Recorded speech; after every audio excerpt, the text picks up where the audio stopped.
Oh, it's my least favorite topic. I hate talking about myself, but thanks to you, man. I was blessed. I was super blessed. I was a young kid growing up. My dad had served in the Air Force for a very short amount of time, Mm-hmm. and this culture stuck with him. You know what I mean? And so even though he didn't make a big career out of it, it kind of stuck with him. And so aviation found its way into my life, and my parents got divorced at a very young age, so dad and I would go to the airport and watch airplanes take off. And then next thing, I was building model airplanes, and then I was building fighter jet model airplanes. And my dad said, "Well, let's go watch an air show."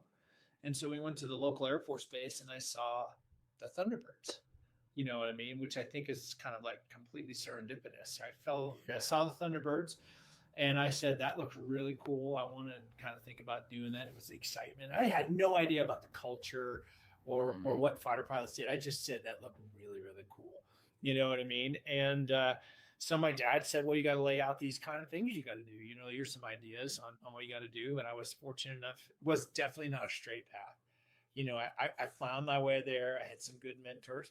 And then, you know, in 1996, I'm graduating from pilot training. I was fortunate to be top guy in my class, and I got to pick an F-15, and that began a long journey being a fighter pilot.